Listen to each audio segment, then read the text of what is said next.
What's going on, everyone? Welcome to another episode of Post Credits Podcast, a show where we are lucky enough to talk about movies with you.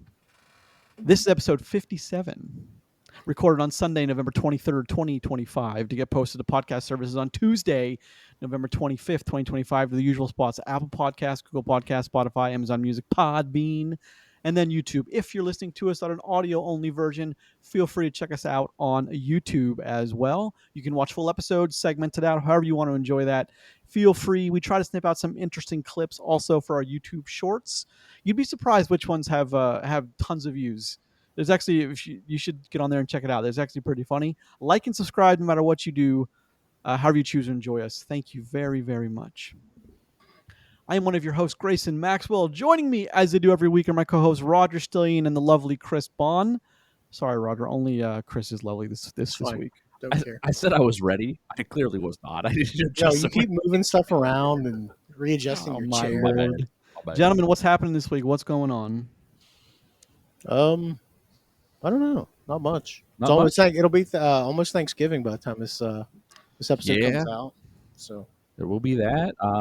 I don't know. We got holiday stuff coming up. We got to see a movie in a cool movie theater. New movie theater, brand new. 66% of us. So that was actually a lot of fun. 66%.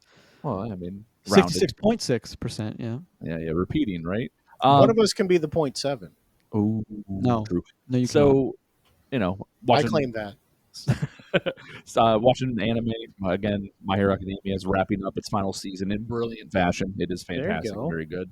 And then rewatching another show I've seen before with my wife, trying to get her to believe the gospel, but the gospel is rough in the first half. So it's one of those things you got to make it through to a certain point, and then it's just pure gold. But she has to suffer through the same crap that I suffered through to get there. It is what it is. So I watched a movie on Netflix this week. Yeah, first time in a while that I watched a full feature on Netflix. Okay. I watched their original House of Dynamite. Oh, okay. Has Idris Elba, Rebecca Ferguson, a bunch of other people in it. Mm-hmm. Anthony Ramos, a few other folks.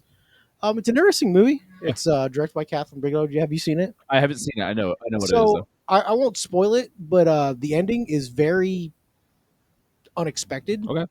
And I don't mean that as necessarily a bad thing, but I don't know if it's a good thing.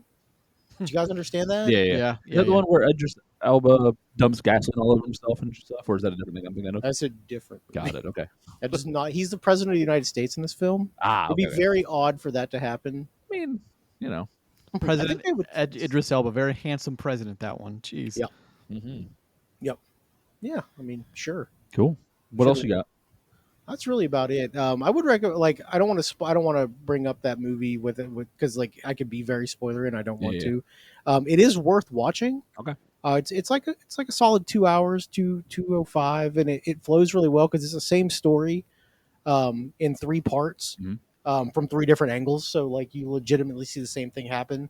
3 different times, and each time you learn a little bit more about it. So I thought that was kind of cool.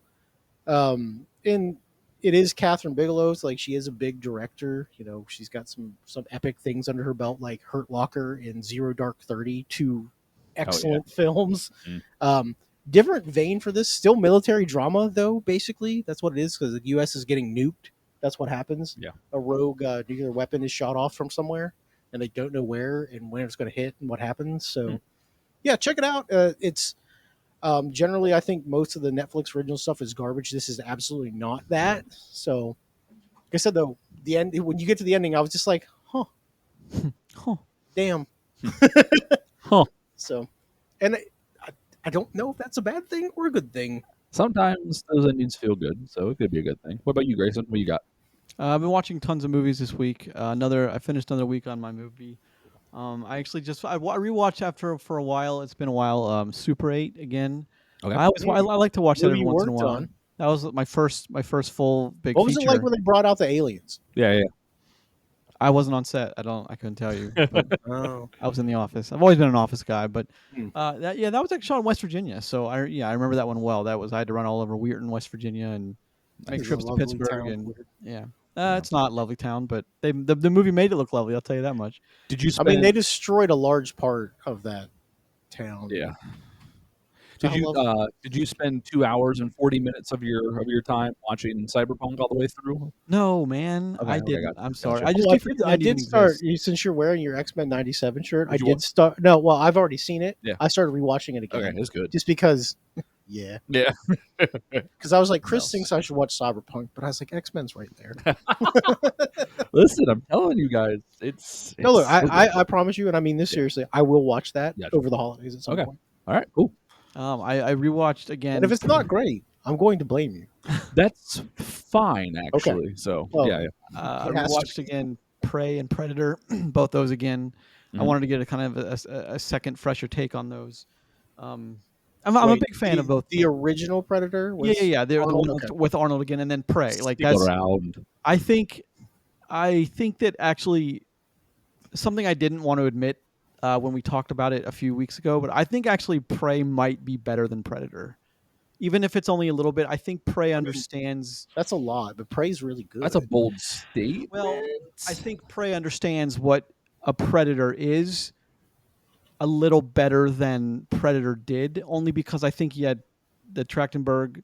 He had time to like sit with it and really kind of figure out what the Predator was and why he was there. The Okay. chatter around Predator Badlands would lead you to believe that Predator No, Badlands knows best what a predator is. Badland, that is not. Here's the thing about. I like that movie, and I don't believe that to be true. No, here's the thing about Predator Badlands is what the studios are figuring out, and what they've been figuring out for a while, is they're way more successful with this than Netflix, because Netflix went way off the other side of it. Is the studios are appealing to what I think they want people want to see, rather than the magic and the grace and magic and like the expertise of filmmaking. I think they're leaning heavily into that. And it's funny I bring it up this week, and because I think Wicked is part of that, but we'll get that in a little while. But so I rewatched those two again. I think Predator and Prey have switched places in my mind for like the best of in the Predator universe. Nice. Yeah, I really like what Prey does with the music and how it does things with it goes back to the roots of the Comanche people and like the basic warrior versus warrior. Although I don't think Predator ever he always has an advantage, and that's what I don't. Maybe there's something to that unexplored in the films, but he always has a huge advantage over anyone he's fighting. But well, you can say that about any apex predator, right? They always have the advantage. That's kind of how it goes. I watched an older film I watched, The Eagle Has Landed. I don't know if you guys ever watched that one. Michael Caine, Robert Duvall. It tells a story from a German POV after a very successful helping. Who was the El Duce from Italy? Mussolini. After rescuing Mussolini in this scenario, they hatch a daring plan to kidnap Churchill, and so a German strike team under the guise of led by a very young Michael Caine, set off by Robert Duvall, wearing English uniforms. They come onto the English countryside and they come into a town, and the whole point they're trying to get close to Churchill, where their intelligence notes that he is. It's always one of those movies I love to listen to. I love like Michael Caine's voice and Robert Duvall's voice, and there's a couple people in there I love their voice, but I really watched it again, like sat down with it, and like my eyes were glued to it for the full 2 hours and I think 20 minutes. But that's an interesting movie if you guys have never seen that. Nice. That was really good too. And I rewatched. I wanted to. I own it. The Wizard of Oz. So I watched it on. I watched it on my Apple TV because I own it. But I also, Chris, I couldn't find it when you and Roger were talking about it earlier. You said you watched it. I couldn't find it on Disney Plus. It's not. It's on Hulu, but only with like an upgraded subscription. It's not available. Yeah. It's on live TV subscription, so I don't have that. But yeah, it's just the paid version of Hulu essentially. Yeah. Oh, is it okay? Is that what it is? Okay. Yeah. So I rewatched that again. I wanted to get reacquainted with that. I did not, however, watch Wicked, so I'm at a disadvantage. I did not either. We're talking about the first Wicked, but I watched Wicked for good twice. Gotcha. So, but I'll talk about that more as we get. I've heard Wicked from the other room in my house probably like 17 times at this point, so I'm pretty good with the happenings of the film. It's good just walking around singing "Defying Gravity" to yourself. That's got to be the strongest song in the whole thing. So. The Oscar-nominated song. Yeah, weird. Yes, indeed. I watched a couple other things too. I can't remember. I watched the two G.I. Joe movies. Hold on. Purpose. Yes, on purpose. I'm glad me and you had the same idea. Well, I was like, I haven't Someone seen them make since they you? Are came you out, okay? so I thought I'd check them out. I wanted to, and I watched The Sitter. I haven't seen that since it came out in 2011 with Jonah Hill. Mm-hmm. Oh, okay. Yeah. Okay. Yeah, with it's rated R comedy when he's taking the kids around and he's getting in all these drugs and people steal his van and like he's never worried about the kids surviving, which he should be, but Yeah, that was pretty fun. Anyway, so yeah, I've watched a kids are couple resilient, films honestly. this week. Oh my gosh, I watched Rental Family. Oh my Okay, yeah. goodness, with Brendan Fraser. Brendan Fraser. What a movie that is! Yeah. Oh, What you know what? a movie that is! I'm sorry. I don't want to cut you off here. I automatically thought that you watched The Family Plan with Mark Wahlberg, No, and I was no. like, Jesus Christ! After you watched both GI Joe movies, then you watched that. Well, here's the thing with The Family Plan is Instant The Family second is one better. just came out, right? It did, but Instant Family is a much better version of both of those movies. Mm. And I even think Daddy's Home is better than both of the families film with Mark Wahlberg on Apple TV. I don't like those movies. I think they're actually quite bad. But Go back to Rental Family. How was it? excellent, man. It was. I've heard only great things about that movie. Roger, you're a movie crier. I was bawling in the theater. Yeah. Boy, that movie rips your. Oh my lord! Brendan Fraser maybe making back to backs. You know what I'm saying? There's a couple of deaths in there that hit you hard. Great, because the way the movie sets them up, and of course this is all in the back news of, and I know we're kind of running along the tooth here. I know this is all kind of in the back news that I think there's a done deal for a third Mummy film. Oh yeah, there is, yeah. No, but like from inside the industry, like I heard there's a script, and not only but like they're eyeing to open offices in 2026. So that's going to be the biggest thing, the most important thing shot that next year, bar none, is that. I'm so excited for that because the first and second Mummy, I think, are two of the best adventure films ever made, ever will be made, and the magic was just gone without Rachel Weisz. The magic was it just wasn't there. Evie has to be Rachel Weisz. Brendan Fraser has to be playing off of Rachel Weisz. It's just I'm so excited for that because then with that, of course, you get Jonathan back, you get the Mummy back, and you get the Arab guy who's like one of the defenders of the world. Oded Fair. Oded Fair. He's amazing. Like you get that whole cast back, and I don't know why I know that guy's name. I was like, you knew that. Yeah, I did. And hopefully, you get the witty, snappy writing that makes Brendan Fraser so popular. But I was thinking about that I was thinking how cool that would have been during Rental Family. They play a bunch. They started saving the Egyptian pyramids. Well, they play a bunch of clips because of course the premise of Rental Family is he's working for a company that tries to rent emotion for people, and there's a big twist there that actually guts you when you see it. But great. There's so he's being a dad to a girl who doesn't know her dad, and the mom just wants her to have like a normal upbringing, and she finds him because he does all those wonderful like toothpaste commercials that you saw in the trailer, and they're actually kind of funny. And I thought, wouldn't that be interesting if she was on YouTube or she was on her tablet and she came across the Mummy and just saw handsome Brendan Fraser? I'm like, wouldn't that be funny if because they went to like the story point there is that he's an actor, that he's been in things, and she doesn't buy the mother's explanation that, oh, your father's an actor. She's a smart kid and she puts two and two together that something is afoot here. There's a problem with your explanation. So Rental Family is excellent. It is, I think, much better than Wicked for Good. It is. I mean, it's trying to do different things than Wicked. Sure, but like if we're talking about Rental Family's Oscar bait too, right? It is 100%. Yeah. But I just want to say that. But yeah, we're running along the two. So good. I hope that's good because I do actually want to see that movie. So. Yeah. You should see it on the. I'll wait till it screen. comes home. No, because I don't want to cry in public as much. Well, it's got those big sweeping shots of that. Of the Japanese countryside, and oh my god, it's beautiful. And jeez. The story with the old guy, just oh my lord, it just guts you. But it's in the best of ways because it's quite a Brendan Fraser movie. If like now in his career, it's close to The Whale as far as emotional levels. So I was very happy just to catch that. So cool. I'm very, very happy. Let's start a show, gentlemen, shall we? Let's do it. Let's talk about the box office. Very happy this week. Let's talk very about the strong box office for a minute, gentlemen. Let's talk about that. Okay, Roger wins. Moving on. Number one, Wicked for Good. 150 million domestic. That's goddamn a very good number. worldwide of 225. So in one weekend, well, Wednesday, Thursday, Friday, Saturday, Sunday. So more days than normal. It's done $250 million. So or almost a wait has no Who's Billy? almost a quarter of a billion. Yeah. So that's a great start. Very happy for them. The theaters I went to, I saw it in two different theaters. I went because one Saturday morning had an 8 a.m. showing, and I really wanted to catch that. Roger, I know you're jealous. The 8 a.m. showings. 8 a.m.'s a little like borderline too early, but I'd I probably don't know, roll it man. at least 8 once a.m. to see it. IMAX is perfect because I get my coffee. They've just brewed all their coffee. I get the coffee, get in there, get out before even noon. Perfect. Sit there eating a breakfast sandwich. For sure.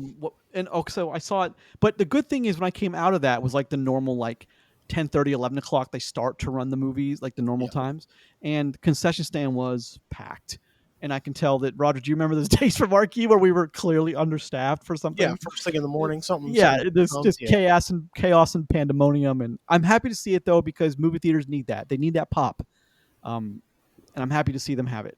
So, but we'll talk about that one a little bit. Number 2, Now You See Me, Now You Don't. 9.1 domestic, 146. Why I sound so disappointed? Because I was all high and mighty last week because Predator Badlands 6.3 million with a worldwide of. I clicked you. What did you? What's going on, Predator? With a worldwide of much higher than a 159. Can I talk about Predator Badlands for a second? Of course. Yes. What a generational drop off in amount of money made. Yep. Yeah, well. So just comparing the week 1 to week 3 numbers, it's an 84% drop off. Yep, it's big. Which is large by drop off standards, even. Yep. And then, so in its third week, out of the total amount of money it's made, the third week accounts for 8% of the total amount it's made, which is the lowest number for a movie on week 3 in 2 years. Yep. That is, and this is a movie that has an 85 critic score and an 80 and a 95 audience score on Rotten Tomatoes. Yep. This is Well, it's not, also not. Wicked is monstrous, so it's also not normal. Wicked is not your normal release. So I also think too, though, along that line, and I don't want to hold us up much on this. I think if you were going to see Predator Badlands, you already did. Well, here's the thing: like Gracie just mentioned, Wicked. There's a very different crowd seeing Wicked than is seeing Predator Badlands. I would wager.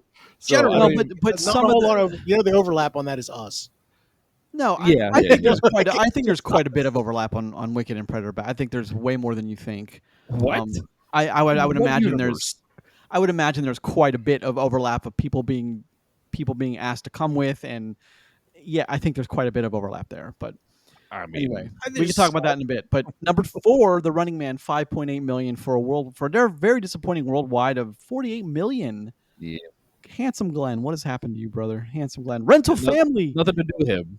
Very happy to say he's actually one of the high points in that film. Is Rental Family, 3.3 million for a worldwide, very disappointing box office of 3.3, which wasn't super wide anyway. So I really hope if you've listened to this, I really hope that if you have a theater that's close to you within like a 15, 20 to 30 minute drive, you should check that out. It was excellent.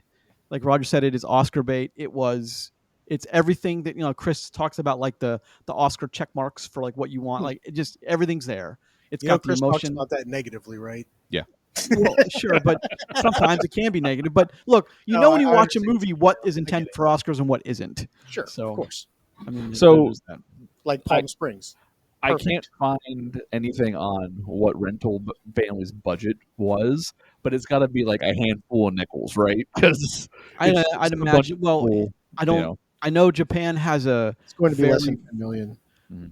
Japan has a very burgeoning film, like a relationship with Hollywood right now. They're trying to get more films over there. So I imagine with the incentive is fairly lucrative. I imagine the incentive is fairly high. So to get whatever you spend there, you're getting a lot of it back, which is a Fast and Furious back in Japan for a while. Well, they have so much. They have so much, like just different kinds of sceneries. Yeah, of course. And locations that are all packed very tightly. So like you can throw a rock and hit either city center or the mountains. Cavernous mountains. Yeah, so you have plenty of choices when filming there. I want to 6 through 10. Sisu Road Revenge, which I also saw, loved it, every second of it. That movie's awesome. Oh my lord, that movie's so great. Number 7, Regretting You. 8, Nuremberg. Number 9, Black Phone 2. And number 10, Sarah's Oil. Nice. So there's your box office. But You were gonna Season say something, 2 Roger. is awesome, man. If some of those kills are so inventive that I was like, damn, wow, that's more inventive than some of the John Wick kills. That's some of the ways he maneuvers things and gets so brilliant. That's set up there. Excellent murder. So I do want to say something real quick because my brain got sidetracked. Yeah. When I said something about Fast and Furious, Mm-hmm. and this is something you guys might not have seen, but did either one of you guys see the test track footage of the new Fast and Furious roller coaster opening up at No, Universal? No. So it's a Tokyo drift coaster, right? Do they go to space? No, not this time. They didn't do that in that movie, sir. True. They did a lot of drifting, which is exactly what happens with the cars. Okay. Each car is on they're linked together, but they have their own system. When they go around turns, the cars slide. Ooh, Yeah, it was just like, boy, I can see that going. I can see that going very wrong, very fast, though. I mean, probably not, but some of the this best is why they engineers in the test world that work on out. these, yeah. All right, But yeah, so I saw it. I was like, that's pretty cool. I'll find it and send it to you guys. If anybody ever sees that, and let me know what you guys think, because I thought it was like, I used to be a big roller coaster guy. And it's just one of those things nobody's ever done it before. Yeah. And that's the big innovation with roller coasters now. It's like everybody can go fast, everybody can go real high. Yeah, you got to do something more than that, and that was kind of cool. And the big, high, fast ones always break down all the time. True. They need the most maintenance. Yeah. Yep. Of course, that's fun. But like the ones that need the most maintenance, those are the ones that are also the funnest, or like have the most potential to be the most fun. Maybe. Generally not, though. You're on here for one thing because you went on the highest, fastest coaster ever made. Yeah. All right, let's switch gears a little bit. Let's talk about a trailer. Okay. The Super fun Mario trailer. Yeah. Super Mario Galaxy movie trailer. I am not. You guys remember? I was not a fan of the original, and hey, let's put this actually out there in the open and admit some things. You are a Mario doubter, a Mario hater. Here's the thing: I'm not a Mario doubter. If I remember what Roger said during a previous endeavor of this was, it looks fantastic. I want to like it, but the story sucks. It's a 4. I mean, that's pretty fair because like it is. Mario looked really good. The story it's not a great story, but it was fun. Yeah, it was very much fun. Movie The Great 7, where Grayson has to deal with the fact that his boy Chris Pratt made a movie that made over $1 billion. It's like $1.2 billion. I don't want to talk about it. I don't want to talk about it. So we're fine. Boy, you guys were setting that one up. Jeez. Yeah. Oh my lord. All right, let's moving on. Okay. First impressions then of the new Super Mario Galaxy trailer. I'm not like I'm excited for what this is going to do for movie theaters. It's going to get people excited about Mario and movies for at least a weekend. I'm happy for the Mario fandom out there. I hope they listened to the criticism of the first one and then like, okay, do everything you did that's good, but also give us a story we care about and that Mario is a part of and not a story we got. So I hope they put emphasis on story and on writing this time. I think that's a very fair criticism of the original movie. But for the second one, if it comes out and it's still just very much fan service for Nintendo in general, I'm still kind of okay with that. I would like a little bit better story. I think that's a fair thing to ask for. But like this trailer looks incredible. Like every bit as incredible as the first one. We get the galaxy thing. That means we get more characters and a whole different take on how they can move around and things like that. Well, we knew we were getting galaxies because we got it sneaked when they were going to in the first pipe to end up at the Mushroom Kingdom. Was that you could kind of see there was more things going on. Yep. So we were kind of getting that anyway. How I think about the trailer? I think the trailer's fine. I think the first trailer that we got for the first movie was so small snippet and teasery, and then we got like an actual trailer, and people freaked out because Chris Pratt was the voice, and nobody liked the voice at first, and all this other stuff. But like, I think this one, I don't think we're gonna get much change from the first movie, and it's because it made over $1 billion. Yeah, I'll give you a billion reasons why we won't. Yeah, exactly. So we're not going to get I don't think much deeper into the lore because it doesn't serve Nintendo to get into like the story of Mario. It serves Nintendo Of to course. hit all the greatest beats of Yeah. why people love this franchise. They're not gonna. I mean, like take the existence of Rosalina in this trailer as a number one example of it. The whole thing behind Rosalina is the mystery of like who she is and like who she belongs to, like child wise and all this. That is not going to even be a part of the mythos of the Super Mario cinematic universe. It's not going to be a thing. So like we're getting Rosalina already because she's an iconic character in the franchise now. We're not getting Daisy yet because Rosalina's a bigger character, and we got Bowser already. So like that's the next big huge character they can add because the big bad being Bowser Jr. is actually kind of cool. I like it, and I think it makes sense for the version of Bowser that they gave us, Jack Black's Bowser, because again, we're not getting any changes from that. If you didn't like Jack Black as Bowser in the first one, guess what? You're gonna get more of it in this one. So Well, he's the best part of that whole movie. I mean, Jack Black's voicing is the best part of it. I disagree. I think Chris Pratt's voice of Mario is the best part of it. I don't know if you're trying to get me riled up, or there's no way that you think Chris Pratt is a better voice actor than Jack Black. I There's think no way. Charlie Day is Luigi's the best. Yeah, that's actually legitimate. Maybe. I would argue that Jack Black is not good at being a voice actor. I think that Jack Black is good at being Jack Black, which is exactly what he did. Fair enough. In this as Bowser, growing up playing the games, all of them, including Super Mario RPG, Legend of the Seven Stars, which is the best Mario game to ever exist. Sure. Like that's that Bowser in that game is the closest version to the Jack Black Bowser that we've gotten. And even then, Jack Black's version is way over the top. But they told Jack Black to just, hey, do your thing with this. And he did. And so, like, that's not his fault. But, like, I don't think that's my Bowser. You know what I mean? Like, I would have liked to have seen Bowser as an actual villain. Instead, we got whatever Jack Black is, which is fine. I get that. Yeah. And by the way, so Mario did 1.36 billion. Yeah, almost. However, it's not quite Top Gun Maverick numbers of 1.495 billion. Nope. Just saying. I mean, you're right. A movie that you're on record someplace in time saying would crash and burn and not do well, making $1.4 billion almost. Yeah, you're right. That doesn't matter at all. Well, yeah, okay, fair. But Congrats. I don't. Here's the thing with I understand the love for Mario. He's like the original mascot of video games. He's like the video game after, OG. Yeah. After like the remodel of Nintendo taking over and being like, Atari, get out of here. He's like but like I don't understand why still to this day. But that's beyond. I mean, we're not a video game podcast, so I just like to speculate. But that's. Oh no, I get you. I mean, in the end, the Mario movie came out, made a metric ass ton of money, defied all expectations on how good that thing could be in what it accomplished. The story was mediocre, and even with the mediocre story, it had the legs that no one wanted to talk about. Just kept running. Yep.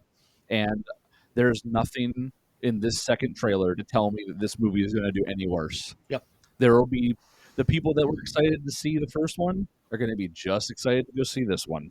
There ain't not a single soul that's going to go, man, I'm not going to go see this one because this character's in it or not in it. They're just going to go see it and see who's in it and have a good time with it. Sure. This will be another $1 billion movie. Yeah, it'll definitely be $1 billion movie. But yeah. So I mean, I hope it does great things for theaters again and gets people buying popcorn and drinks and. Oh yeah. Yep. I mean, all theater chains need that win. On the Nintendo talk for a second, did you guys see the pictures that Nintendo released of the Zelda movie? Yes, I did. There's like 3 pictures that they released because they got leaked or something. Yeah, so somebody leaked them. They look pretty good, actually. It looks very on theme. They look very much in line with the characters and what you could think they would look like. It's no Tom Holland, but it's a sacrifice I'm willing to make as long as they make I remember that 2004 IGN like fake trailer they did, and that that lit the internet on fire for like 48 hours. Man, that was one of the most viewed things ever, and it was like IGN's like, sorry, that was a joke. Yeah, there's some good stuff though, and I'm happy to see that we might have a chance to also see something else by Nintendo. This is live action, so it's a little different, but You know, Well, it's much ready more for it. serious. I think they're giving a much more serious tone than the Mario, which is that does track. So Maybe. we'll see how they. I mean, we'll see when we get a teaser in Yeah. 6 or 10 months. We'll see what it looks like. It'll be a while. So what they really need to do, just to really just pummel everyone else, is on the heels of that, just say that they're making a Detective Pikachu 2 and just really truly annihilate everything.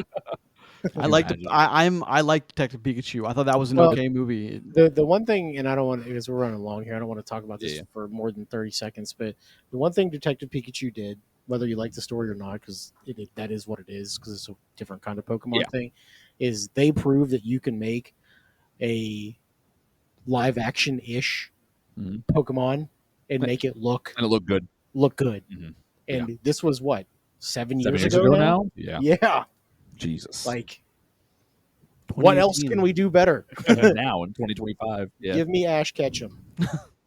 All right, let's move forward. Chris, it is your week for a movie recommendation, my friend. What do you got for us? I'm going to recommend a movie that kind of fits the theme of Small today. film. Yeah, like lesser known film. Actually, the original 1939 9. Yep, Wizard of Oz. the golden with year of the, cinema. That was a lot of movies that year. The Wizard of Yeah. Oz. There was Gone with the Wind. Several others. That was a Casablanca. Very I think. strong bracket contender. I mean, I'm just saying, someone's coming off of a win here, and we're about defending their title. But it is Like what gets it is. knocked out by Ghost Ship. Or Mortal Kombat Annihilation. True. Nah, not really. That one sucks. That movie stinks. But yeah, so Wizard of Oz, the original film or the remastered version, whatever you can get your hands on. If you haven't seen it in a long time, it's one of those movies that stands the test of time for a reason. It's been around for so long, talked about fondly. Has some interesting facts and theories behind its production and stuff too. There's a lot of Cursed movie. cursed movie and stuff. So, but it's just it's it makes sense to kind of bring this back to the forefront when you're thinking about Wicked and Wicked for Good and such. So, great characters, very simple in its idea and its storytelling, but effective all the way through. Back in old 1939, the golden age, as you guys just said it. So, I mean, look, 39 is widely considered the best year for cinema ever. So, I mean, there's more Oscar winners that came out that year than I think any other year. But yeah, of course, very famously directed mostly by Victor Fleming, but also George Cukor and Norman Taurog. Judy Garland is Dorothy. Frank Morgan. The cast. I don't really, but the stories behind some of that casting even is incredible to hear. oh yeah, It's like, I mean, along the same lines as like Humphrey Bogart in Casablanca was like choice number 7. You know what I mean? Like, what? It's one of the most famous films of all time. One of the most famous roles of all time. And like Dorothy is also one of those that has a huge story behind it of like how she was chosen, Judy Garland, and it almost wasn't. So, and the story of using the dwarves or little people for some of that stuff, and there's a whole bunch of political litany around it, and it's just fascinating to listen to some of these old Hollywood stories and the old Hollywood studiosism. And Wizard of Oz is like center to a lot of that discussion. Is Wizard of Oz. So it's a good choice, man. And yeah. Chris, I understand that you just rewatched this with your daughter. Well, my youngest, after seeing the second Wicked film, Wicked for Good, my oldest, she'd seen it before, but wanted to see it again after seeing it, of course, too. So they watched it, they really enjoyed it, and that especially my youngest enjoying it was surprising. But yeah, they sat through it and had a good time with it. Grandmother watched it with them too, so yeah, I'm very happy that they were. So I'm very surprised that your daughter sat down and watched the movie. Well, my 7-year-old watches movies like a 7-year-old watches movies. Fair She's enough. up, she's down, she's there, she's in, she's out. She hides during the scary parts, is gone during the boring parts. But my oldest will absorb an entire movie or show and stuff at this point. So it's cool. God, what a wild comparison! 2025 Wicked for Good to 1939 Wizard of Oz. What a wild comparison! Jeez. Yeah. Well, good, very good, and of course, huge bracket contender Wizard of Oz from 1939. Yeah. I mean, is it? I mean, if it is cool, if not, I'm not worried about definitely. it. I mean, it should. I mean, it should be, but so should a lot of other movies that got taken out. Yeah. Let's before we talk about Wicked for Good, I want to just jump into the whole musical thing again, with emphasis on the original Wicked and musicals, how popular they've become. Are they still a niche thing, or have they become very mainstream? I want to ask you guys about that before we get into Wicked for Good. So I'll answer first. I don't know if they're very mainstream. They are more mainstream now than they ever have been. I think that's how you have to look at it. The thing with musicals, whether you love them or you hate them, they're very polarizing one way or the other. Either you're like, yeah, I'll go check it out, or you have absolutely no desire Yeah. to see it. Because obviously, musicals have their own core dedicated fan base of people who just like to watch musicals. They generally overlap with people who don't mind going to a theater or going to theater things like plays and Stage orchestra plays and all stuff. that, Yeah. I'm good with all of it. Like I'm used to it at this point. I can't just automatically discount something because it would be it might have songs in it. Like you can't really. I think if you're one of those people, you're doing yourself a disservice. But I also understand if you're like, this isn't really what I want to watch a movie and see. I get that. Yeah. I won't try to sway you one way or another, but there's a lot of really good stuff out there if you're open to it. Yeah. I mean, I think that so you used to have to go to New York or have to go to LA to see a musical at one point, Chicago, right? You know, Chicago, and a ton of other. I mean, there are big cities in the U.S. that have had musicals for a long time. But yeah, Yeah, but like you have to go to those places to see them. And now, you can go to any of the 50 states, and there's a chance you can find a musical being performed someplace by like a small showing or stuff like that. Like they exist as a possibility. Yep. Maybe not all year round, and like widely, but they're there. So it's definitely less niche. I definitely agree with you on that, Roger. But like, I think that they are niche but it's their niche just like most genres are niche. So like, not musicals aren't for everybody. I'm one of those people, right? Like, I like The Greatest Showman and as like a musical movie and then, some other stuff. But like as a musical, I've seen The Book of Mormon because my wife and two of my friends that live in New York wanted to go and stuff when we visited. And it was funny and I had a decent time. But it wasn't my thing still. So it comes down to these things are niche, but to a degree, most things are, and that's okay. Like uh, I like anime, right? That's a niche thing. Whether how popular it is, there's still a large sect of people that will never enjoy it. Just So because of the title. yeah, Yep. it's just it makes it niche, right? So just the degree of, but like you said, it's less niche now than it used to be. It's more widely accepted, more widely viewed, and I agree with that, which is a good thing because all of these things should have more eyes on them to bring more people in because you might really discover something you really enjoy that you didn't, the day before. Well, I think something like Wicked overall, the first movie and the second movie, one thing that it did is this is the first time we've had a musical that has been unapologetically a musical, marketed completely as that, and to have a full marketing push behind it. It's like, hey, you should come see this because of this. And, this is a really big deal. So, like, there's a whole generation of kids that have never really had anything like that, and now they do. You don't think movies like Les Miserables and like Greatest Showman and even wasn't Chicago a Chicago's musical thing? sure You don't think those were like marketed as full musicals and such? they were. Yeah. yes, but I don't not think to that not to that demographic. if Not I to could. kids, I think not Chris, to he was. younger people. Okay. I think he was talking about like. Are you talking about Roger the Mean Girls? Kind of like it was. No one knew it was musical until about 2 weeks before it came out. That's something that I mean I guess I can't talk about that for a second, but it's like this is the most mainstream push we've ever had to like the younger generation for a musical because like Chicago is not for kids. No, it's not. Les Mis, kids aren't going to watch that. Even No. Greatest Showman is not really it's I got you. for an older demo, which listen, Greatest Showman's a great movie. Mhm. It's excellent. The music is excellent in that, but it's not like Wicked level for a 7-year-old. Yeah. Could you see that? 10 years ago, pushing that like it'd be tough. Yeah. It'd be hard to do. And like the one thing Wicked got going for it too, besides the musical part, is the cinematography. Oh God, yeah. Because like they built this world, and it's incredible.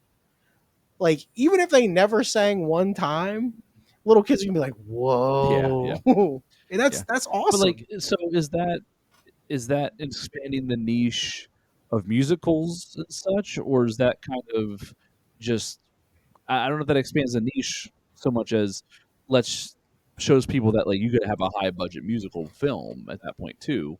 'Cause I don't know if that means that someone sees Wicked and goes, "Oh, I loved that.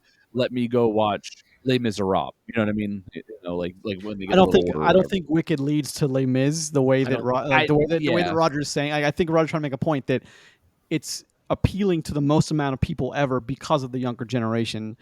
But also, Wicked's not nearly as old as the rest of them either. Wicked, I think, first run was 2003.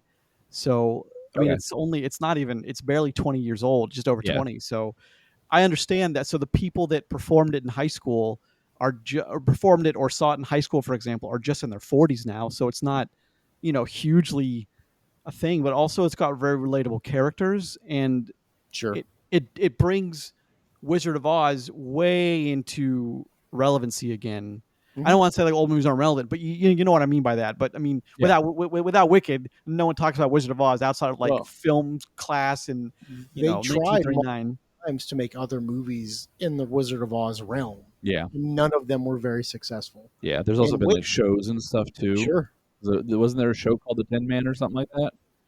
There was a Wizard of Oz show for a little bit there. I remember they had like it didn't last long though. I think you're right, and I can't remember any specifics about it. Yeah, but I remember that all that does is reiterate the point. Yeah, it's like this is a big deal, and because like Wizard of Oz obviously is its own iconic thing, and to have other stuff, and like I'm not gonna sit here and tell you that Wicked, either one of the movies are anywhere near the level of famous that Wizard of Oz ever will be, but they are very adequate things to bring younger viewers into that. I mean, legitimately, you just said a couple minutes ago, Chris, because of Wicked, your family watched Wizard of Oz for the first time. Like, that's a big deal. Yeah. That's a very big deal. So, and like, you can't, I mean, I guess technically somebody could try, but you can't remake the Wizard of Oz. Like, you can't. No, you can't. I mean, if anybody's listening, don't. Hey, this thing is going to make we might be talking about Wicked 2 making $1 billion. Yeah. What do you think their next step's going to be? You know what I mean? A studio that has access to these things. The one thing that I would recommend is find a way to make a third Wicked. Yeah. Don't ever touch Wizard of Oz, dude. Yeah. Don't be that guy. Like, there's a handful of things you just don't do it. I don't know, man. When them dollar signs are all over that was so Gone with the Wind. That was also the same year as Gone with the Wind.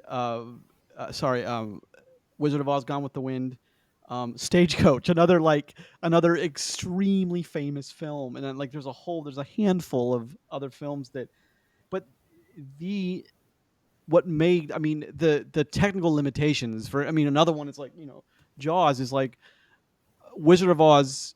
Those films were huge because of also the technical limitations that were put behind them. Obviously, when you watch Wicked and Wicked for Good, there are no technical limitations because CGI now just does it. If you need something you can't achieve it, you make it digital and you put it in. So and very famously, it was George Lucas. It was George Lucas that said a story, CGI without a story is nothing. Famously, that's infamously George Lucas said that. But yes, indeed. But I think there's a lot of, given the crowd I saw in both theaters, both of them were sold out. I watched 8 a.m. and then I watched the 11 p.m. on Saturday. So, do you have affinity to normal movie times? No, I don't. But I just wanted to fit it in. Like, it was just one of those things that just worked. And there's the theaters right by my place. I just was able to go. And like, both were sold out. And I got the last ticket in the 11 p.m. But I noted the broad range of people. There was young kids who couldn't have been in high school yet, and there was a very old couple that very much could have been alive during the Great Depression. But but like the age range. First off, that's huge. Very unlikely at this point. I was just saying visually it looked like, but it was in both showings the age, the massive age range, which shows you the reach that Wicked has. I went to a 10 a.m. showing at our new theater that me and Chris both got to experience for the first time this week. And there was a lot of younger kids, like not like super little, but like 7, 8, 9 Yeah. year olds. Their like whole families were there. There were a bunch of older folks as well. For anybody that wasn't there with little kids, generally slanted more female audience. Strange. Not really. But I mean, there was a good bit of people there, and it was a good experience overall. Like everybody seemed pleased with the film, which is great because it's like you can make a good, wide, appealing musical if you do it right. And they listen. They bet big that The Wizard of Oz is still a popular thing, and obviously it is. So I don't know if they bet so much that The Wizard of Oz is a positive thing, so much as how big Wicked had Yeah, become. how big? oh, was sure, absolutely. but I mean, doesn't that still go back to The Wizard of Oz though? Yeah. But like, if Wicked is around for 20 years and the sales for the plays have died out drastically in the last 5 years or 7 years, they probably never try to make the movie. But No, you're right. You're right. Yeah. That's 100%. But still, I mean, your sentiment still makes complete sense. Well, where but it's also like it's big for a reason.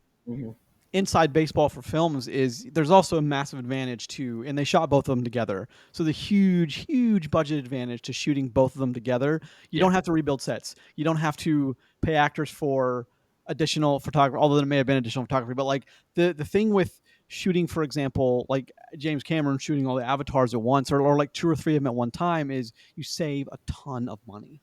Because you don't have to put stuff in storage, you don't have to rebuild sets, you don't have to do all that stuff, you don't have to store costumes and retain actors and pay enormous retention fees, and their agents get part of the retention fee. It's ridiculous, but it's you don't have to do any of that. So shooting both Wickeds together, let's say you shot them both for, and I'm sure they were both shot for 300 or less. That's just a wild number, but I'm sure it was less than 300. I'll go look. But like the first one grossed over $1 billion, and this one will damn near, if not sail right past that. So I mean, it's very, very lucrative either way you look at it. So I don't think the first one made $1 billion. The first one made $750 million. Oh, did it? Okay, I was wrong. Yeah. I didn't. $750 million is like around what it made. But still, that's a very good number, man. Yeah. It's $750 million. So 145 for the first one, 165 for the second one. So what's that? 310? Yeah, something like that. Yeah. So the first one paid for it. Yeah, first one paid for First one paid for everything. Yeah. This one's on track to make more money. On the gravy train with biscuit wheels, baby. What's that from? I don't know what it is from. What you said? What did you say? Hey, Kingpin. So on a gravy train with biscuit wheels. Indeed. So let's with that note, let's jump into Wicked for Good. Let's jump into it. You guys are sounding kind of weird, so I don't know if there's a weird delay. You're weird. Okay, so we don't need to stop and continue on another. No, we're good. Okay, great. Thank you for breaking the fourth wall. Appreciate that. Let's talk about Wicked for Good, and let's do some numbers. Okay. I'll start off with the numbers. Wicked for Good, and just for reference, Wicked from 2024, the numbers are 88 and 95. That's Rotten Tomatoes, right? That's the tomato, and the pretty good. Metacritic 73. Also pretty now, good. Wicked for Good Rotten Tomato numbers are 70 and 95. So the tomato meter is a bit lower for this one, but the popcorn meter is, I think, higher on this one, which I can understand. Yeah, 100% makes sense. They were ready for this. And the Metacritic is 58, so quite a bit low, almost 20 points lower. Okay. So I mean, exactly 15 lower. Yeah, is it? Yeah. Well, 15 is almost 20. So I mean, it's of course, you know the cast. All right, Cynthia Erivo, Ariana Grande, Jeff Goldblum, Michelle Yeoh, Jonathan Bailey. That's just to name a few, but the cast returns, directed by John Chu. Let's talk about it, gentlemen. Well, Chris, lead us in with thumbs up, thumbs down, please, sir. All right, gentlemen. For the movie that's marketed for people exactly like us, let's go ahead and count on if you enjoy this or not. So thumbs up or thumbs down for Wicked for Good. In 3, 2, 1, go. Yeah, it's an easy thumbs up. I think it's. I do hear the people saying the same things they said about episode 3 Revenge of the Sith. Star Wars it's the darkest chapter. Yes, it is quite a bit darker than the original, but I think they knew that. What? I'm sorry. I said way more sexy. Sure, but I really dug what they did with the original, so the characters from Wizard of Oz, how they integrated those characters.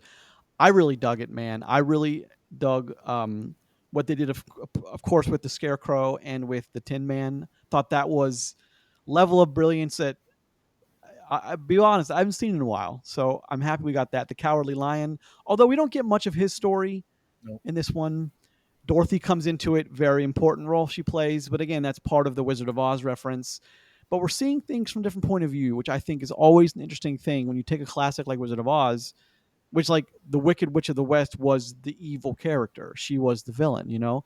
And then you completely whip it or switch perspectives, and things change a little bit. And I think that's an interesting kind of way to do it. But I really enjoyed my time with Wicked Part 2 twice.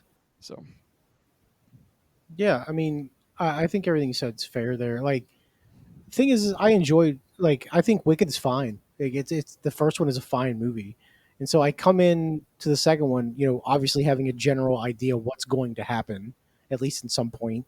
And I mean, there's only 1,000 trailers for this too. Like, it's unavoidable on television, so like you've seen bits and pieces of it.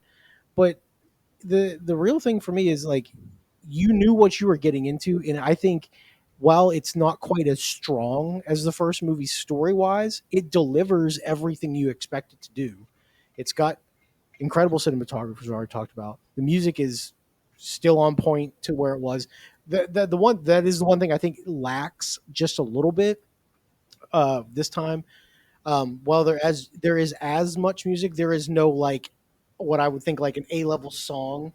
Yeah. In this one, like Defying Gravity is in the first one. I don't think they have that here. It's supposed to be the No Good Deeds song, from what I'm told. It just doesn't have it though, right? It no, doesn't. It doesn't have the. Well, it, like, it look, doesn't have the again- pop. It doesn't have any of that. Again, though, it's a fine song. It's just not that level. Yeah. So I think that's one of the things that I would say as my opening thoughts on this, is that while this is a fine movie, I think for me it never gets above that level of being just fine. The first one definitely has way more of the pluses in all of its categories versus what this one's doing, and that might be because of that it doesn't, like, this what happens on the stage doesn't translate as well into the movie. They couldn't figure that out, or the storytelling pace of the stage play makes more sense versus the movie Okay. telling medium. And the story does get darker as it goes on, but, like, that's a natural storytelling element. But it's all encapsulated in this movie compared to the first one being much brighter and cheery and more the setup kind of thing. Whereas this one is kind of like going deeper into, like, what is the darker side of it all, and then the conclusion, which has, it's not a happy story by the time we're all said and done, which is fine. It doesn't have to be, but your movie is going to be seen through that lens still. So, what comes with that, you have to be okay with. Yep. And I think that because of it, this movie just doesn't stand out as much as Wicked. Plus, it's dealing with the fact that, okay, we've seen what you are offering with Wicked, and like all sequels, you have to, like, there's a pressure and an accepted, like, understanding that you're going to bring the same energy and match the success of the first one with the second one and more. And I don't think this one does that, but it does enough for it to be a good movie still, to be a good experience, especially for those that like this and want to see this, right? Yep. Again, I'm a middle-aged white guy. I'm not the target audience for this, No. as evident by my theater. But the thing is, too, though, none of us are the target audience. Yeah. All three of us gave it a thumbs up. That's true. Yeah. Which, I mean, like, look, give it some credit for that. Oh, yeah, right? 100%. Because, like, look, it would be very cliche of us to be like, Wicked stinks. Yeah. But Listen, it doesn't, though, and True. you have to give it Now, the props that it earned. I have plenty of problems with Wicked from, like, a movie making standpoint, from Sure. movie critique The standpoint. story's kind of soft, too. The story is predictable, is what it is, I think, which does make it feel soft. There's nothing surprising along the way, right? It's not to bring it back to Star Wars for a second, Yeah. but obviously, like, when you get to this point in the movie and in with Wicked, you know that certain things are going to happen, right? Yeah. Like, they are unavoidable. Like, you can't be like, well, Dorothy can't show up, the Cowardly Lion can't show. Like, Yeah. you know that they have to be there. Mhm. And I actually appreciate how they integrate that in, like, they take the Wizard of Oz and make it its own side quest, Yeah. which they could have leaned really heavy into bringing some of that scenes in, but they don't. I don't think And, they're allowed. I think it's a well, copyright thing with the original works. probably not. Yeah. But like the way that they do it, I think. I mean, think about, and I don't want to skip the end, but I'm going to for just a second. The final scene, one of the final scenes towards the end of the movie, where Glinda is in the closet and Elphaba has her encounter with Dorothy. Yeah. And you see that play out through a shadow. Mm-hmm. I think that's brilliant. Yeah, it definitely is. It's a great way because you know what happens. Yeah, Everybody knows what. I mean, maybe your kid didn't. Yeah. But she does now. Yeah, exactly. Right? But like anybody who's ever seen the original Wizard of Oz knows how that scene went out. Like I'm melting, blah, blah, blah, blah, blah. And like it doesn't take a lot of time. Mm-mm. Like they sum up that entire scene in like 45 seconds. Yep. Yeah. And then we just move right back into the story beat. And I think that's a really brilliant thing to do. Like, is it the best thing I've ever seen in movies? No, but it's very clever how they do that. And like you never see Dorothy's face. Nope. I mean, you never see the Scarecrow's face until the very end of the movie, which, I mean, it's implied that we should know who it is. Yeah. But if somewhere out there, there's a little kid that that is absolutely surprised. Like, oh, wow. Yeah. And that's great for them. And I'm happy that they could get to experience something like that.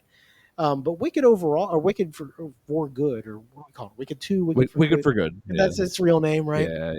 Yeah. It's incredible that for me to sit here and be like, the first one had better songs. Like I never really thought, because like I'm okay with musicals and I have been for a long time. I mentioned this earlier, is I never thought I would judge a musical against its sequel.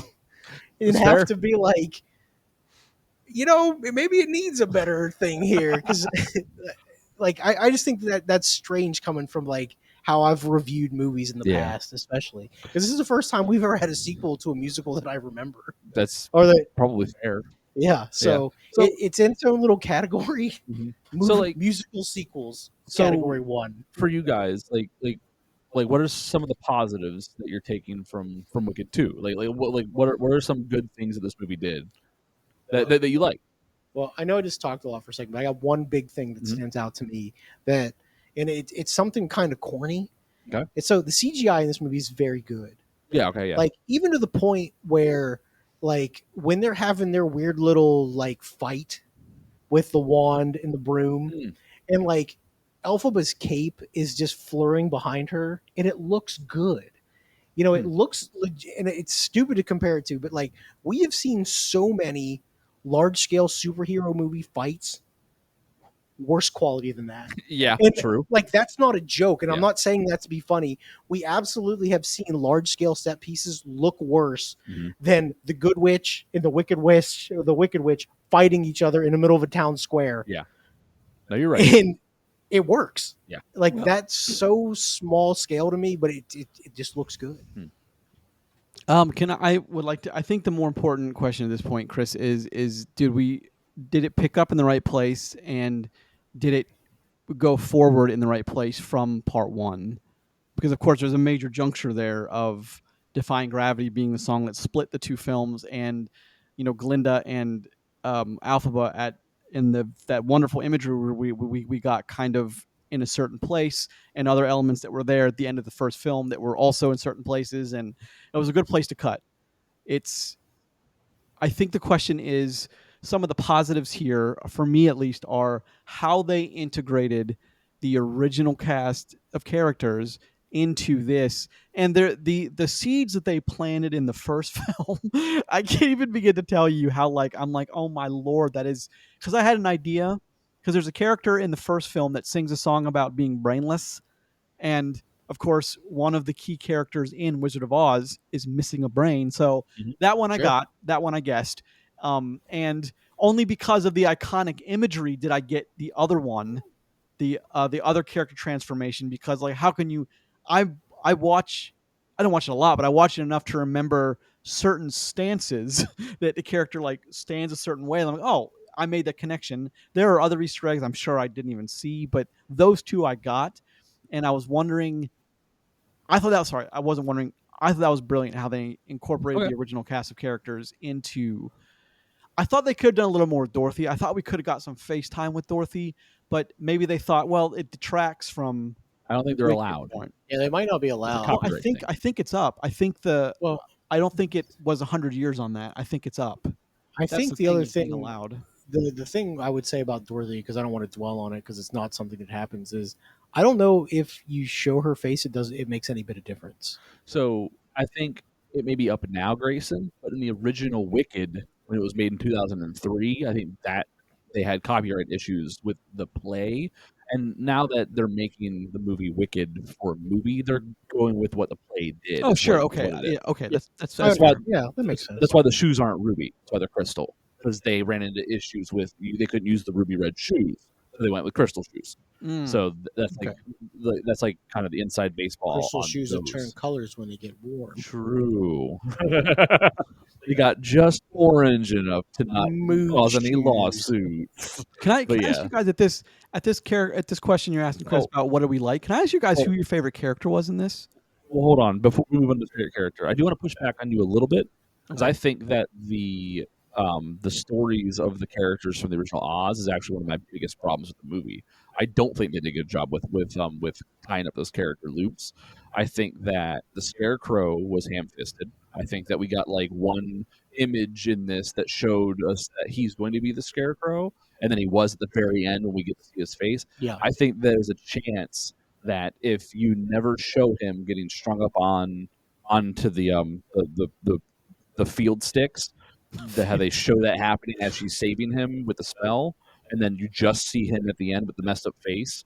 I think that there's people that wouldn't understand what happened there. Sure. So, and I think that was kind of ham-fisted and clunky. And I think that the Tin Man, the whole segment with that was very anticlimactic and poorly done in the sense of we spent a lot of time with this character in the first movie. And then with Bach, and then we go all the way through the start of this movie, see these back and forths, and like he makes the comment about her stealing his heart or something, and then she immediately says something that I'm going to steal her heart, and it's like, oh, well, I know what's going to happen here, and I had no idea, you know what I mean? I wasn't looking for it, but like I also all of a sudden knew. It was just very muted to me. There was no like climactic moment there. It was very muted. It just kind of happens, and then he's just a fiction, and then we're done with him. Basically, he just shows up a couple times as the movie's over. Can I comment on Tin Man for 1 second? Yeah. I do appreciate bloodthirsty Tin Man. That I like. Vengeful acts wielding Tin Man. Yeah. I'm like, hell yeah, brother. Who talks about murdering? Yeah, great. No, openly. I want to point out here, Grayson, I'm not saying you're wrong. I'm saying, like, for me, I didn't actually get what you got from that. I thought these were very like clunky and hand wavy, almost like they didn't know what to do with it, or this probably something that translates way better as a stage scene. Where, like, you know, because I was talking about this with my wife, where like the transformation of Bach into the Tin Man, it's probably really, really interesting and cool and clever on a Broadway stage because, like, you know, they do very clever things with all these stages, right? There's high production ones. There's probably like, you know, like a rotating stage piece, and there's pieces of him you can't see, and they're probably bringing out these like pieces that make him the Tin Man. Or he like spins around, and he's got like a metal arm, and all of a sudden he's like this Tin Man. Probably really freaking cool as a Broadway stage piece. Yeah. But in this, it was like we got like flashes of his body parts getting some metal on them, and it was a Tin Man. And then he's just mad and walks off. So it's like, I'm not sure if that resonated. Made sure to take his axe. He did take his axe. And we didn't. We also didn't really get a conclusion with him either. He just kind of went away. He's in the kind of story. gone. We never get a conclusion with the lion. I will say that, but I like when I first saw the trailer for Wicked for Good, and I was like, it has that iconic sequence where you see him kind of behind stuff. He's kind of away. He's like, "Look what you've done to me." It's like that's darker than I give them. I wouldn't have. I mean, given the first movie was all about Ariana Grande crawling on the floor singing la la, like I was like, okay, that's a tonal shift. I like it. I wonder what they're going to do with it. There's and it's clip. If you ask me, it's like in the first film when Ariana Grande is doing that thing where she's like on her back and going through the floor. Yeah, It's like she stole the show from. I'm not saying anything bad about Cynthia Erivo. I think she's a wonderful actress. I mean, Ariana Grande stole the show in the first one, and Prince Feria stole the show in this one. But that guy's a showman, man. He is an absolute showman. Hit him by his given name, Prince Guy Fieri. I think they called him Fury or something. Yeah. I disagree with you again. I think in the first one he does way more things to do. I think this one he's a non-presence for most of the movie. He's gone for a large part of the movie. Yeah, exactly. That's not his fault. When he's on stage, when he's on screen, he completely steals it. Like Hunter, like that scene that they want people to love with him and Alphaba in the swamp is. I mean, that guy clearly steals the show. I'm sorry. Nothing. No, don't do it. No, don't. Please don't. What did I do? Maybe there you're right, but like I think that this movie is more of Ariana Grande's show than the first one was, and I was talking about this with my wife too, where I think what Erivo was leading actress nomination, and then Ariana Grande was supporting actress. Rumor is that they're pushing around. No, they're pushing the same thing this time. And I'd be surprised because I feel like Ariana Grande, again, probably has the same amount, if not more, screen time than Erivo. And we do see a lot of her without, because, I mean, so in the first movie, you get a lot of them together. Yeah. Like, more openly. Okay, you do get plenty of that in this movie, too. Yeah. But there are large scenes with Glinda, with other characters like hashing things out. Yeah. And the one thing about her character too, and I'll talk about her for just a second, is during the whole first movie, like she kind of sucks. Who's she? Sorry, Glinda, Ariana Grande. Yeah. Okay. Because she's not magical. Yeah. She doesn't have any powers, and she's just like the popular girl. She's just Regina. That's all she is for me. Yeah, that's all she's got going. It's a very fair point. That's all she really has going for her. In this movie, her character for the first time has real legs. Like she has a political power, basically. Where isn't she kind of like the mayor of Oz? Kind of, yeah. Or like some ornamental, not just some like, hey, look pretty for a minute. Yeah, like she's actually trying to inject herself into other things, and I think they do a good job with that, saying like, hey, she has responsibilities, and the one thing she's trying to do that makes her character a little bit deeper here is like she understands that they have wronged Alphaba. Yeah, like, and she's on the side, and she makes a decision that directly leads to somebody dying. And she is completely freaked out by that, which is a normal thing to have. And like we see real depth to that character for the first time, and I think that shows decent writing there. Yeah. So like, I mean, she has what I feel like is a complete character story arc in this. Compared to, she definitely does. Yeah. So like again, I say all that just to say that not that like what's her name, Erivo, that she doesn't do well. I just feel like I think Ariana Grande in playing Glinda does way more in this movie and has more of a complete story that I would rather see them both nominated for Best Actress, right? I think is what I'd like to see, and not see either of them as like supporting. Yeah, because then you're denoting which one was not as important as the other. Sure. Yeah, and like I think both are required for the story, and that they both have a ton of screen time, if not equal. So it's like if you nominate them both for the same thing, they can never both win. Well, sure, that's very fair. But then again, one win means more than the other win, like what Chris is saying. So, well, but the other thing is too is and I don't want to talk Oscars for very long. Yeah. If you nominate one for one and one for the other, they can both win. There is no way you can nominate both for the same thing and have. Also, so one win at all is great. Yeah. But 2 wins is way better. Yeah, also, like an Oscar is an Oscar, so it doesn't matter. True, but okay. Yeah, no one shuns your Oscar. So I want to move on the conversation from this point. But Chris, one thing I want to say, and you guys can feel free to say anything you want after this, is to your point about the Prince Fieri of Guy Fieri of his. I think. I would argue that the movie goes, the filmmaker Chu, let's just call it, if we're talking about the filmmakers, let's just call it John Chu. The director goes a long way to make him very important because of the character he turns into. It's important, his transformation. He goes from a guy who, because everyone sees Alphaba the same, except he sees her differently. It's almost like, so I once wrote a paper a long time ago in school. I think at 8th grade, 9th grade, I don't know, middle school, high school, about Huck Finn and Tom Sawyer, how they may have been the first original thinkers in America. And I was just trying to make a point that, like, because with the runaway slave Jim and on the river, it's like they didn't see Jim as a slave. They saw him as, I mean, Jim was Jim. Jim was just a buddy they were hanging out with. He wasn't. So I was like, okay, they're the first original thinkers in American history as far as literature is concerned. So I think the point of using Prince Fieri to see that in Alphaba and not only fall in love with her is he gets the one thing that the Scarecrow doesn't have, is he has a brain when everyone else kind of doesn't see that. He sees it. So I think that's kind of the beautiful, to me anyway, that's kind of the poetic arc for him becoming the Scarecrow. He goes from the ridiculously handsome to the, not so handsome Scarecrow, but he's got a brain and he's got the love. So to me, that's the better, but like, that's just, to me, that's the poetic beauty of it. So I gotcha. Yeah. But again, I don't think that the actor had like a lot of impact on the role in that in this movie because he wasn't there. You know what I mean? So compared to like the first movie where he's, but like he's around a lot. He was the setup for the love triangle, like within this movie. You know what I mean? Like he's the setup in the first one there. So the payoff is in this one. He's not really as needed as much, for like what story it's telling and all that. So sure. I do love that he just shows up and she's like, "We're engaged." And he's like, "Oh, yeah. Damn." Let's talk about some of the set pieces. Which song did you guys enjoy? Like, I mean, just of all the moving pieces and all the choreography.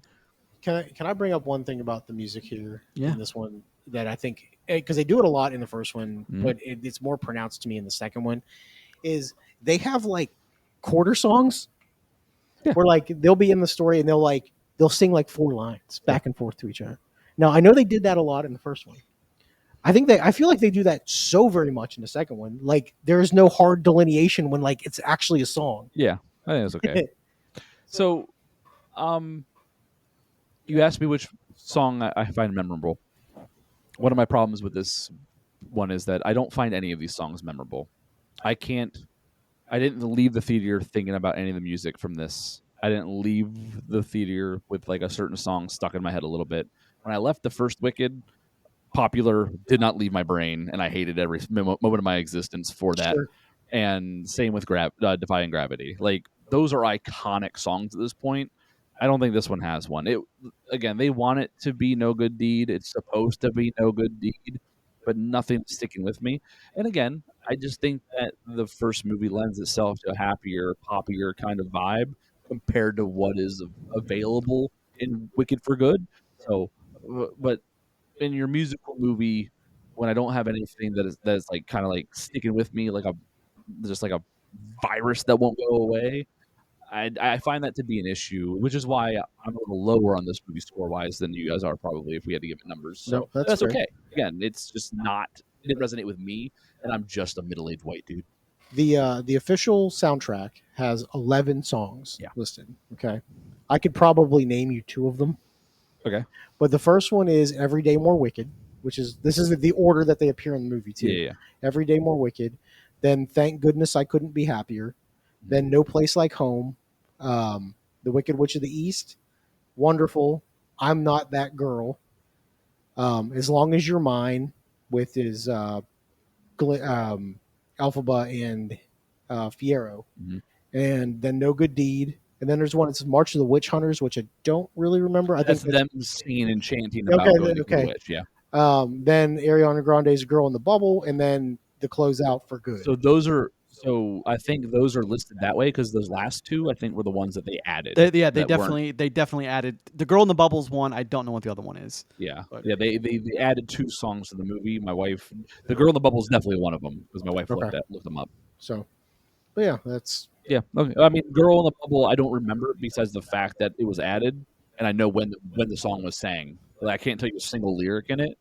And again, I guess the only thing that sticks with me is No Good Deed, but it was supposed to. It had all the wide camera shots of her floating there, and which is Pretty rad shot of the castle. Like it is. But like it's an interesting contrast, right? Because like Defying Gravity is like the big set piece of the first one, right? yeah. A lot of close-ups of her in the sky singing and stuff, but like you get like her on screen very close up in a lot of those shots. Yep. In No Good Deed, it's kind of opposite. We're zoomed out from her a lot, and her Large arms are out scale. wide. She's taking up more screen space from afar, and a lot, like you see the castle and the monkeys and the fire. It's just very interesting that like both of these are like the biggest like set piece songs, and they're shot two very different ways. Well, I think one thing with that too is tonally they're very different songs. Yeah, no, agreed. Because Agreed. Defying Gravity is more of like, hey, I can do this. Yeah. You know, I am like the shit, right? Yeah. Like basically is like I don't these rules don't apply to me. I can break this. And in No Good Deeds is like scorned isn't quite the right word, but it's borderline that. It's like, she's been wrong. Yeah. And then this is her punishment for trying to do something else. Yeah. Like they killed a member of my family because I stole their girlfriend or I stole her boyfriend. Yeah. That's really what it shakes out to. And I think because of that, you get because like it's darker as a song. And when they show it on the screen, the castle's darker. There's fire everywhere. The monkeys are everywhere. Yeah. They went from like 8 to like 60. Yeah, right. Which is crazy. But yeah, I think that well, I understand it is supposed to be the big song for this. It just doesn't pop like the other one does. Yeah. It just, that's also a credit to the original Wicked. Yeah, no, I of agree. how good that actually is. Which is why the original one gets a higher score. You know well, what I'm no, saying? that's I think we're all in agreement of that. It's a slightly better film. Yeah. It's a better movie. Yeah, Grayson. Can I just interject for 1 second? Yeah. We did talk about this. I think you can go back and listen to that episode of. I think Roger, you actually pointed it out. It's if I remember correctly, you said whichever movie had Defying Gravity, which had to be the first one, that was going to be the more memorable song-wise, because Defying Gravity is the big song of Wicked. There is nothing bigger, and you can't. And like they kind of, I think in Wicked for Good, you kept hearing it spool up. I think that's on purpose because they want to. They want you to remember. They want you to. I think it's like a circle thing, and they want you to just keep watching it. But I imagine that was done on purpose, and I imagine it was a creative choice. Yeah. What about along you? with, I'm sorry. What about you on like what song was memorable for you? I don't have a number one song on this one. Okay. Actually, no, I take that back. I think it would have to be. Actually, no, I don't, because I can't remember the lyrics to it. However, I want to offer you guys, just allow me to sidestep this conversation for 1 second. Sure. The first time you guys watched, and I know this is a big one with all three of us, Greatest Showman, 24 hours later, 48 hours later, whatever, 72 hours later, you could still know the lyrics to almost all the songs. At least if you got the beat in your head, you could say 1 or 2 lines of the song. I can't do that with Wicked for Good. I mean, Yeah, but I could do it for the original Wicked. Yeah, sure, but those songs are more memorable, though. That's the thing. No, I That's agree. what we're talking about. Yeah. No, I agree. So that's Greatest Showman, the song that Hugh Jackman and Efron do together. Like I can hear the beat and rhythm to that song in my head because it's got that like that drum, that bass and that drum that's dum. And is that the song just kicks they hop around the bar and he's trying to get him to come on the show? Yeah. I listen. I love that song. Like that one, and the Greatest Showman, like the opening song is just huge. It's loud and bright and everything, and it's always going to be memorable. Of course, so. yeah. And they bookend with it too, which is a smart thing for being memorable. It does have, it's the Panic at the Disco song, The Greatest Showman. Oh yeah. I mean, that's bigger than the movie. Yeah, true. So yep. Yeah. But yeah, so like, yeah, the songs in this one didn't hit with me as well as the first one did. So, but I mean, I don't think that's like a huge negative, but it's definitely something that I notice for being a musical movie, right? Like that has to be something that I'm thinking about as I critique something. So I guess it does kind of mar it, in my opinion, a little bit, but not like a huge amount. Again, the movie's still positive overall for me, even in light of that. Yeah, I would agree with that. Yeah. Yeah, that's pretty much how I feel. Like we were talking beforehand about what we thought of this movie, and we all kind of agreed, somewhat to varying degrees, that the first movie is better than the first one. Like, and it is. Now, I don't think that that's going to matter for most folks. Oh, it's not. Because, well, and the thing is, too, is because while we look at these as entirely separate films, because technically they are, for most people, they won't be. That's fair. It's one continuous story. Yeah. And you'll see it as that. It's like, did you like Wicked? They're not asking, did you like Wicked Part 1 or Part 2? Yeah, they're asking, did you like it in general? Yeah, did you like your experience watching Wicked? Yeah, and that's okay. Like you can judge a movie off your experience. Like I had a very good movie going experience with this. Like that would be interesting to actually watch both of them back to back. I feel compared to my separatist view of them in their own little bubbles. I assume at some point, a couple years down the road, we get a full, 4-hour. Well, they offered that here. I mean, that's in thousands of theaters across the U.S. They offered that full story. But but it's still two separate movies. Yeah, he means like an uninterrupted cut of. Oh, sure. Yeah. I mean, but to Wicked's defense is, you get when you saw it on Broadway or when it was however long it's been re-released, such like that. It's always Part 1. Intermission, Part 2, so there is a break. I mean, it's the same. It's the same viewing day, but sure. But it's that's an interesting point you're making, though. And also, I mean, it's Chris, your point of they won't, meaning the second one's going to make more money, but how many times is the first one being viewed right now on loop by your daughters? How many? I mean, it's impossible to calculate all that box office. You couldn't possibly calculate that box office. The one thing too is Wicked is a Universal property, so it's on Peacock, and it has been for quite a while. So much so, like this movie's not even, it's literally a year old. Yeah. Like it played in its entirety, unedited. Well, I guess it doesn't have to edit much at all, but it played it on its entirety on regular NBC last weekend. Really? Yes. Interesting. Well, I mean, think about it. Yeah, no, it makes sense. There's a lot of times in these evenings now where there's not a whole lot on TV. Yeah. And you can block 8 to 11 and play Wicked. Interesting. And because, look, we own that TV station, and we really want you to go see Wicked. So here's a free look if you didn't catch it. Because I just imagine somebody sitting at home with their family, and they're like, "Oh, what do you want to watch?" And it's some youngerish kids and mom and dad, and they never saw it, and they sit there, and the kids fall in love with it. Yeah. And they're like, "We should go see the movie." Dancing with the Stars did a Wicked night and stuff too, so that's more free advertising as the movie's coming out. So but it's a big deal. And one last question I want to, at least I think I want to, that I don't think we usually talk about on a show like this is, are we considering this a win for, because it's niche, because theater kids love this kind of stuff, because that's the environment they do in high school. They love it. Sure. That's their thing.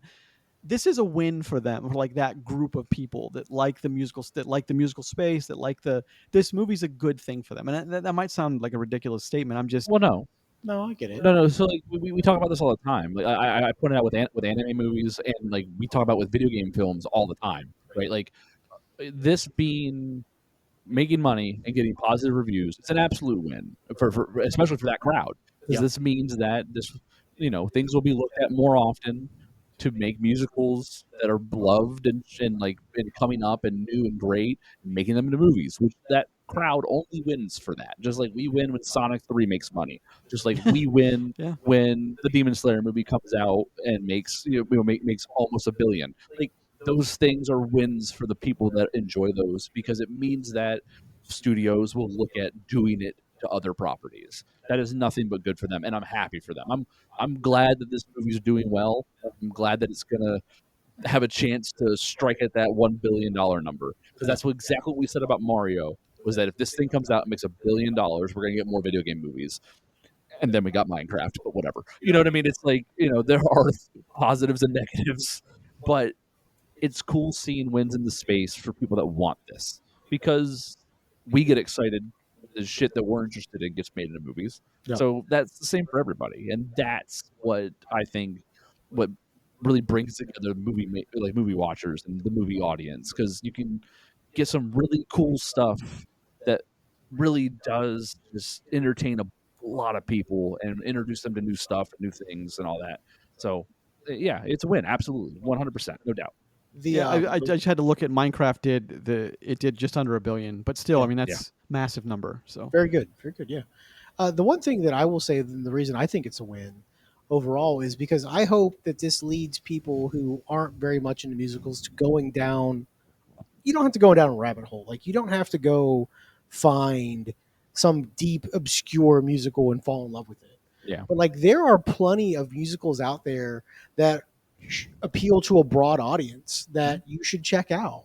I mean, there's got to be a chance that someone who's never seen a musical movie in their lives watches Wicked and Wicked 2 and goes, holy crap, this is cool. And then they go watch Hamilton and Greatest Showman. Yep. You know what I mean? And they find more good stuff.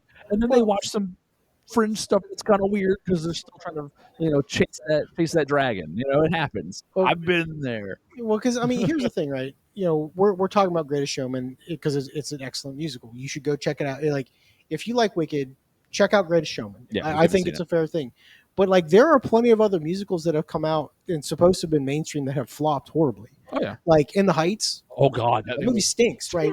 Like, I understand it's an iconic musical, buddy. That is a Diet Coke commercial of a fucking movie. Like that's how I feel about that. Yeah. Like it's not good. But then we get things like Rocket Man. Oh yeah, like Rocket Man is a musical and it's very good. Yeah. Tick Tick Boom, which is on Netflix, is an excellent movie. It's not a good musical. It is an excellent movie that happens to be a musical. Check that out. Mm-hmm. Other things too, Hamilton. Like I like Hamilton. It's pretty good. Here's the thing: Hamilton's really long because Hamilton's not a movie that they made in a musical. They record the musical and they play it for you. Yeah, just an FYI. Yeah, but I would imagine after the success of Wicked, Hamilton is in the conversation in some boardroom somewhere to get a movie, a pure movie adaptation. I'm sure that's on a list of 3 that like, yes, we're going to do that immediately because we've never gotten that. So the one other thing I want to bring up for musicals that I'd recommend for people to watch if you've never seen it would be the 3 Pitch Perfect movies. Oh God, yeah. Because like, I don't know if they're technically musicals, but I would argue that they are absolutely that. They're at least in that weird shadow realm between the two. But the thing is they are at least now it gets a little weird towards the end of the 3 Pitch Perfect movies, but the first Pitch Perfect movie, first 2, they are very good. Yeah. First one's very good. Yeah, and the only thing is like they're just music. They're movies that have music in them. Yeah, and you can enjoy it, and it's very well done. Just think about things like that. Hell, even that weird ass. What was the thing with Ryan Reynolds and the Christmas one, Spirited? Oh God, I actually liked that one though. But so here's the thing: it was bad. It's not, but it was very popular. It was, so the music, and the thing is, the music is good. Yeah. The movie itself, I don't Ryan know. Reynolds and Will Ferrell. Will Ferrell, yeah. What an odd combination. I think it's like, what's that, 4 or 5 years ago now. Yeah. It's been a minute. But yeah, those are things that are available on most streaming services at no charge to you. So, I mean, check that out. Just, you don't have to go that far down a rabbit hole to find something else you might enjoy. Hell, even Bohemian Rhapsody, the multi-Oscar winner, is very good. Now, listen, I love that one. That one's not for kids, though. I mean, that's a very adult theme, but I mean, neither is Tick Tick Boom. It's the life of Freddie Mercury isn't exactly. It's pretty not for kids, but I mean, yeah. It's the life but of John but Daniel Larson though I think is more of a targeted towards a younger audience. But yeah, I know what you're saying though. But yeah, of course. I'm sorry. What did you say? It's Jonathan Larson. Oh, Jonathan. What did I say? Dan. Dan Larson. Sorry, good old Dan Larson. My boy Dan. My boy Dan. Yeah, I mean, check. Like, here's the thing though. That was also an Oscar nominated. So check it out. Of course. It's now. Here's the question: do we, outside of Grande and Arrivo, do we see any nominations for this? No. Not for hair, not for makeup, costume. Oh well, I was thinking actors. You'll get the usual cinematography. Super big musical movie gets all the the set design, the costume, all that kind of stuff. Set, costume, cinematography, hair, makeup. Whether we like hair, makeup, and the song's going to get at least nominated. Oh yeah. Whether we liked it or not, whether it's as good as the last one, it's going to get a nomination. Oh yeah. But which one? The No Good Deeds or the Shrek song? Yeah. No Good Deed. The Shrek song will not. Don't think so? So No Good Deeds is the one you think is going to get nominated. Yeah, I think it's the one that they would want to push forward. All right, Yeah. that makes sense. That makes sense. Yeah. I mean, it's no 8 Mile. True. That's very Oscar true. winner, Very true. 8 Mile. Yeah. Thank you. All right, I mean, guys, so go ahead. Sorry. like, no, it's okay. I was kind of leading the same thing. Like, I'm probably the lowest on this film. I have a lot that I could and have poked holes at. Like talking to my wife about it and stuff. Here's the thing, though: the thing's on track to have a possibility of hitting $1 billion. The people that are seeing this, like, I think they're good with it. I think critic-wise, this thing doesn't hit quite as hard as the first one. Excuse me, and is just a little bit sloppier than the first one is. So Yeah, but it is what it is. But you liked it. I think it's I liked it enough to see it as a positive movie. From a movie making standpoint, I can't say this movie's bad. Yeah. Like, I just can't. I think This I think it has some slop to it. Unfortunately, this is one of the. Go ahead. Sorry. Yeah, I was just in this round of thought. It's got some slop to it, but in the end, like, I've seen way worse movies. Like, when I first saw this, I was like sitting at like a 6.5. I think after talking to my wife about it and like thinking about the things that she said that were that were important for her perspective, I'm probably at like a 7 for this thing, which I think for the first weekend I was like an 8. I mean, like, this movie's not terrible. It's good. You should see it if you're into this. 100%. It's worth your time. I agree, especially on the big screen like that too. That was your final thought? Yeah. That works for final thought for me. What about you, Raj? I mean, here's the thing. Short version of it is, if you like the first Wicked, you should absolutely like Wicked for Good. Mm-hmm. I don't think it's quite as good as the first one, which is a pretty fair statement to make. Mm-hmm. Overall, though, I liked it. I had a good time with it. And this is not something that a year ago I'd have been like, I'm not super excited to see 2 Wizard of Oz based musicals, and then I have, and they're fine. Yeah. But yeah, it's nothing earth shattering here. It looks good. Music's fine. Action's fine. The acting is fine. Yeah. Overall, it's a positive movie, and you should check it out. I do want to say both leads in this do a fantastic job. Yeah, of course. And I think what surprises me is how good Ariana Grande did. There was a chance that, like, she was there just for her voice and her ability to to perform and sing, but I wouldn't be surprised to see her in more movies down the road if she chooses to go that route. Sure. I think she can do it, which I didn't expect that. A year ago wasn't quite that. Yeah, right. It was because like she's been a child star, and stuff, and she was, she played different characters then. But like, she and Ariva both do great jobs as these 2 leading roles, and I wouldn't be surprised to see them both in like some more dramatic roles going forward, which I think would be a good thing. Sure. My final thought is I really enjoyed my time with both Wicked films. I thought they were great. I have my beef, but then I understand that there's a fair bit of adapting from the stage to the screen. There's a lot of things you have to include, and you have to kind of get rid of because they don't translate well, and you gotta somehow bridge gap in storytelling in film differently than on the stage. So I understand. For what I think they did with the elements that they had in play is actually quite commendable. So that's my final thought on that. And now let me ask you guys one more final question. One I meant to ask earlier, I have it on my list here, is how the movie plays out. The ending of it is when we see, Roger, you talked about it, the whole shadow thing with Dorothy and the witch, and then Grande comes out of where she was hiding, and I thought that we were going to end with her doing something and then looking somewhere and seeing the hat, meaning someone had to have put it there, meaning it would have been the person who owned it. But I thought that would have been a possibility, but I'm also very happy with ending on the thought of those 2 in the golden field, or in the golden sunlight in the field, after we've seen one character we think to be dead out in the desert with another character who got his full arc, wandering the desert kind of alone but in love. Like, I think that's poetic in a way for Wicked, for the film version. I mean, maybe the whole whispering in the field is an Easter egg for the original cover for the Broadway play, which is why that iconography. Oh, is it? In Okay, there. I didn't know that. Yeah. I don't know. Like, again, I don't want to go back into critiquing the movie. Like, this movie felt like it should have ended 4 times. This thing is 30 minutes shorter than the original, and it feels like it's 30 minutes longer.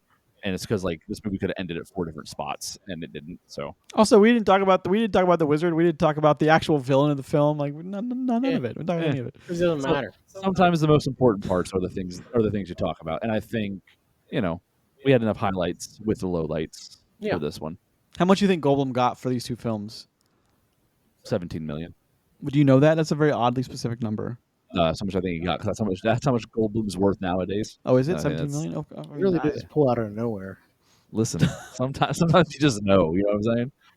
Oddly specific. Yeah. All right. Well, guys, I mean, that's not a bad gig. He's got to sing and dance twice between 2 movies. You know what I mean? I was only And then one he just because they filmed at the same Oh, time. that's right. Yeah, well, I mean, and he just has to show up and be himself essentially in green. I mean, Be Jeff Goldblum. he hasn't acted in 20 years. So just Jeff Goldblum. Just Jeff Goldblum, yeah. I'm gonna give you 3 shots. Go sing this song. All right. I'm getting it in 1. Can I have a cane? All right, that does it for us in episode 57 of Post Credits Podcast, a show where we are lucky enough to talk about movies with you. If you listen to us on an audio-only service such as Apple Podcasts, Google Podcasts, Spotify, Amazon Music, Podbean, feel free to head over to YouTube. Check us out there as well. You can see the whole video feed. Everything is segmented out. You can click on whatever time segment you want to check out. Like and subscribe us. That really helps. Thank you, and we look forward to seeing you for another theatrical release discussion next week. Happy Thanksgiving.